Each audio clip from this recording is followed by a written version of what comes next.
the exercise that, you know, gives you the most for the least, pretty much. Yes. We do that in the rest of life. Stimulus to fatigue ratio isn't some kind of big discovery or invention of mine, because it's just a modification of the cost-benefit formula from like economics or just home economics. You know, just like being a human being. You're like if some this is a terrible analogy. Is it okay if I say something something a little racy? Yeah, You can edit it out later. Yeah, I'm like in agreement with the comments on YouTube. I think it's the best parts of your videos. Oh, jeez. All right.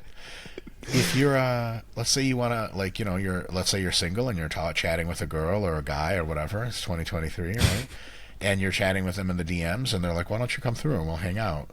You know, like the benefit there, the stimulus is like, are you going to get happy, touchy, fun times? The cost is like, well, it's like how far do they live? Because, you know, if you're in Melbourne and someone, you know, on the other side of Melbourne is like, "Hey, you want to come through and do shit?" You're like, yeah, fatigue is going to be low. But if you're in Melbourne and someone's like, "Hey, come to Perth, I'll make it worth your while," like, Perth. What is the stimulus? What exactly are we going to do? And if they're like have a list of like fun activities for like 3 days straight and they're a professional sex haver, you're like, all right, fine, I'll buy that plane ticket. You know what I mean? But like, you got to consider both, because that's how you do. The easier analogy, of course, is like food. If someone's like, "Hey, like come get a burger at this burger bar," you're not just like, yes. Sometimes you're like, well, how much is it? How good is the burger? Because if they say like, the burgers aren't that great, but it's like $50, you're going to be like, dude, what? Why the fuck would I go?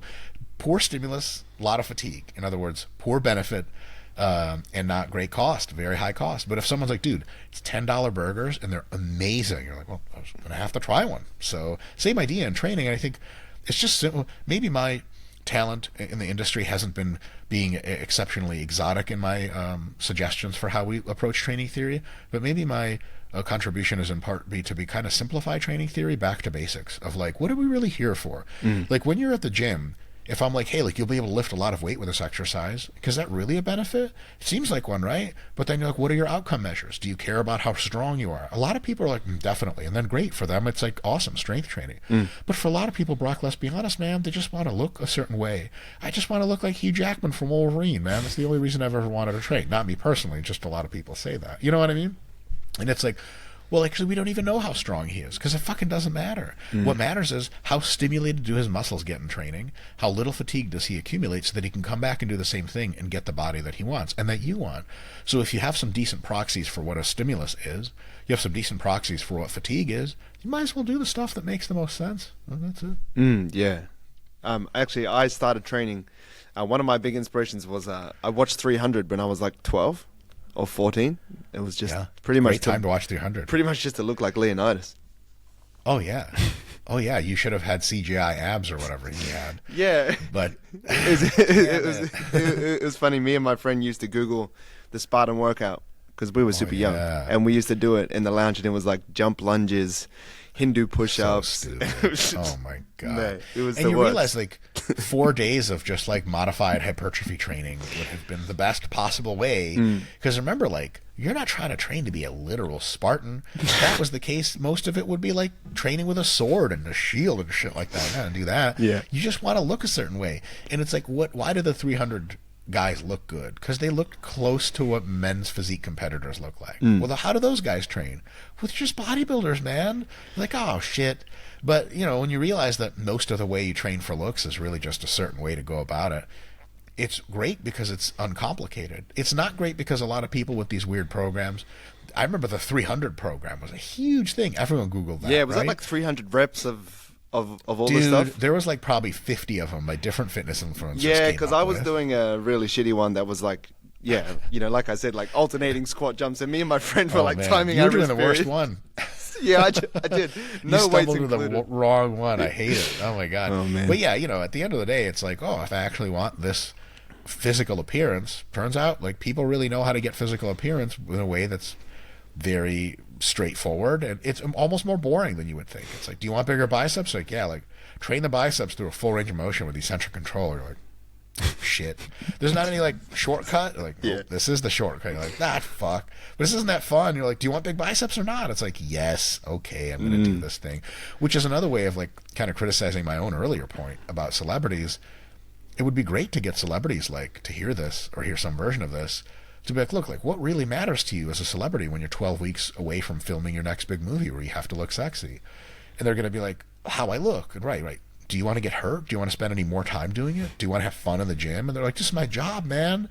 My fun is like actually acting and then chilling out with my family and friends. Like, right. So why don't we get you a good coach?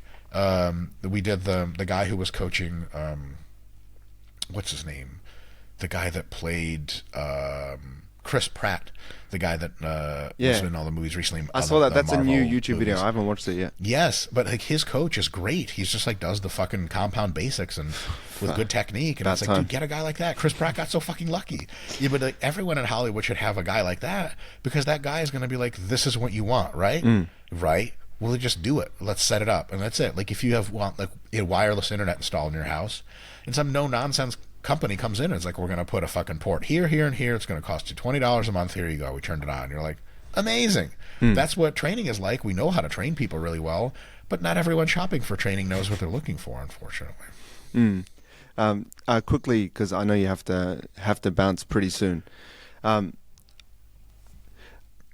know you kind of talked about the simple way that you kind of encourage training, and that's probably your biggest contribution. I agree. Like I see some of your workouts that you do and you're doing like 4 exercises, sometimes even 3.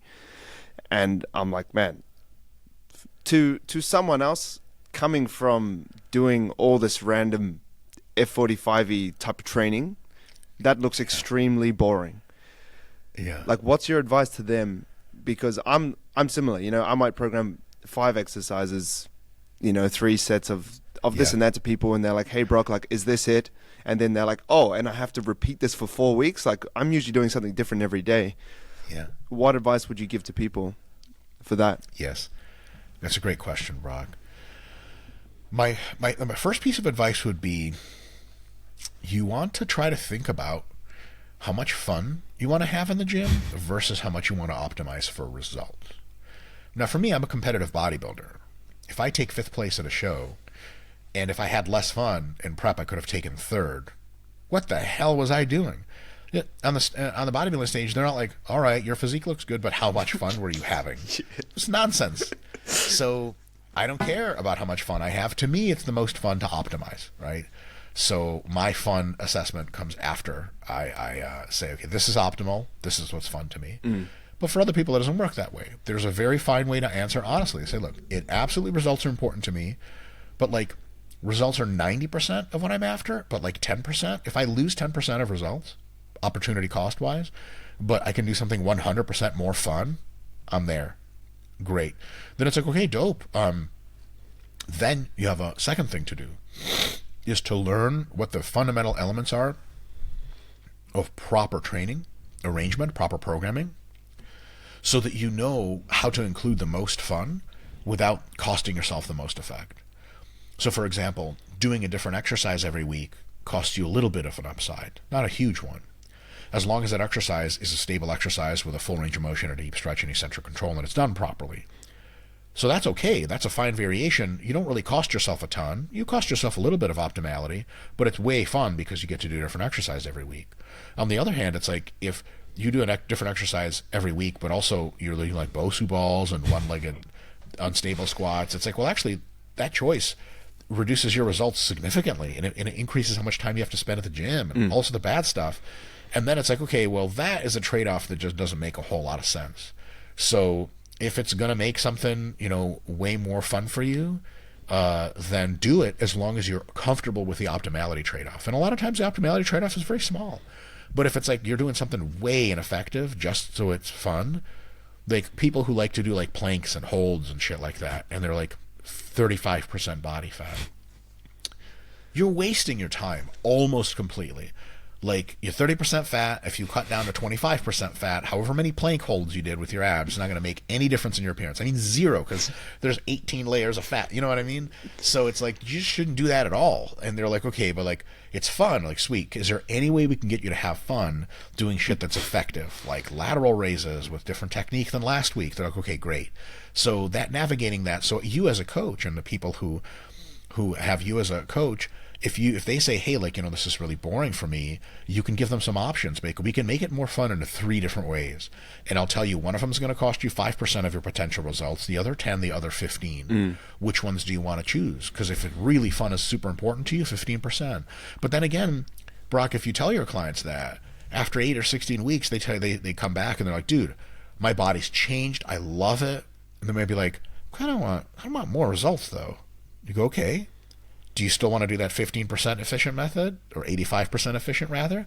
Or do you want to bump it up to 90 or 95 or 100? And then they might have a different answer, because they might, once people know how much work it takes to get the body that they want or close to it, once they taste what their visual appearance and health and feeling can be like when they're closer to their achievement potential, they might be like, dude, this is the shit I really like. It's kind of like, I don't know, it's a weird analogy, but like, if you're like just doing things for fun and passion, you're not really into making money, it's totally dope. Then if you discover you're pretty good at something and it pays you a lot, like if you discover you're really great at singing and now you have a record deal and they're like, you just keep putting out more songs, you get $250,000 a song. You're like, all of a sudden I'm really interested in writing songs. And they're like, I thought you didn't like to make money. You're like, yeah, when I wasn't making that shit much, I didn't care. But this much money, your boy's in the studio 24/7 laying down bars. I'm doing nothing else. And it's like, it's genuine. You really want to be there because like, I'm in now. So sometimes when people don't have abs or crisp, midsection, they work for 16 weeks with you. They get your diet coaching, they get your training coaching. They start to see their abs. And they're like, is there a way I can speed this up? And you're like, I'm glad you asked. We actually had that talk 16 weeks ago. Remember, you chose the slower method? They're like, I did. You're right. Fuck that. Science only. I want the shit that makes my abs pop the most. I want the biggest biceps. I've had a taste. I want more. And they're like, sweet, welcome to modern periodization. And then they train like a machine. And when people tell them, like, in the gym, they're like, I saw your workout. It's like, it looks really boring. They go, oh, hold on a sec. Boom, pull up their abs, middle finger, fuck off. Because then that person's like, oh yeah, you're right. Why the hell would I? Like, if you see someone really jacked and lean training, you could say it's boring, but you never tell them that. Because what are they going to tell you? They're going to be like, do you like what you see? And you're like, yeah, next you're going to tell me I have to do boring shit to look like that. Yeah. They're like, yep. And you're like, shit. So everyone kind of knows. Now, some people, they might still be like, look, I still want that 85% method. I still want more fun.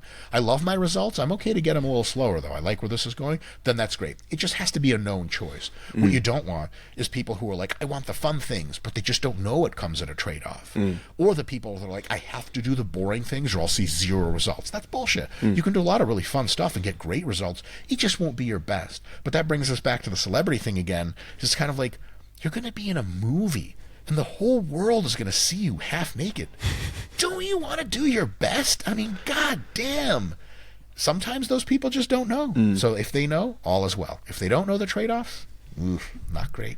Yeah, I recently, actually, I had a celebrity that I trained, and she was actually getting ready for a movie. That's why I'm like, pretty interested in it as well. But there's a lot of obstacles. There's a lot of, things that people will say famous friends or, people that recommend this best personal trainer or best physio. And, she was gobsmacked that she could put her knees over her toes when I told her. And I was like, yeah, of course. Mate, most I don't people know will what's be happening here.